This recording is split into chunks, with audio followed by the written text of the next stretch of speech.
در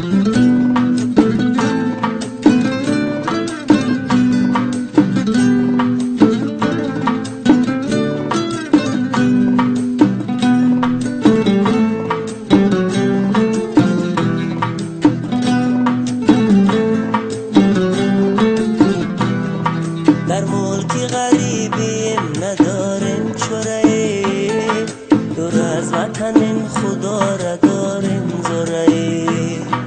در ملکی غریبیم نداریم چرایی، دور از وطن خدا را داریم زرایی.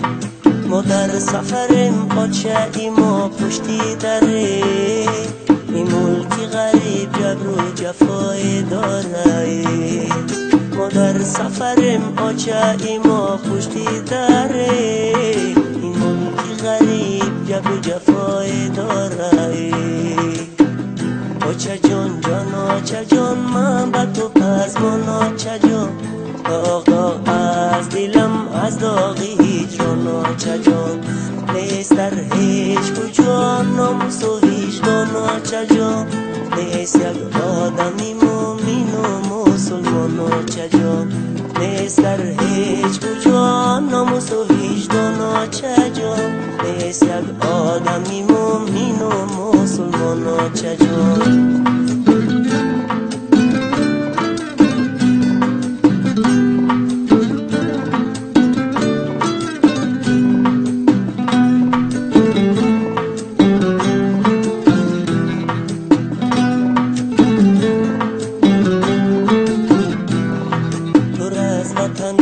چشمم پرا بیوچهی، سردرد و علم جگر کبابم آچهی.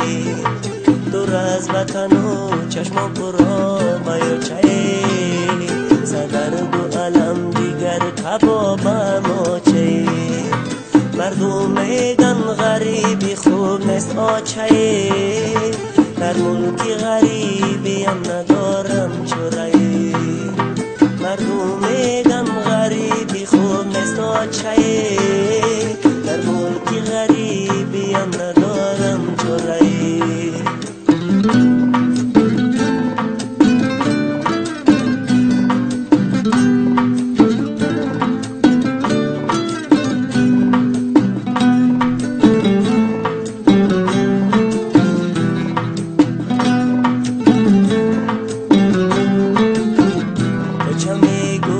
بچم میخوانه آدم میشوه، روی کار میبرویه و غمای دیلم کم میشوه.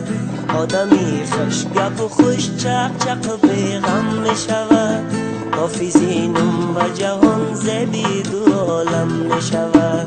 آدمی خوش گپ خوش چق چق و بیغم میشوه، حافظینم و جهان زبی دو عالم میشوه. آچه جان جان آچه جان من با تو پزمان آچه جان، داغ داغ از دلم از داغ هجران آچه جان. نیست در هیچ کجا ناموس و وجدان آچه جان، نیست یک آدمی مومن و مسلمان آچه جان. نیست یک آدمی مومن و مسلمان آچه جان، نیست یک آدمی مومن و مسلمان آچه جان. آچه جان جان آچه جان من با تو پزمان آچه جان.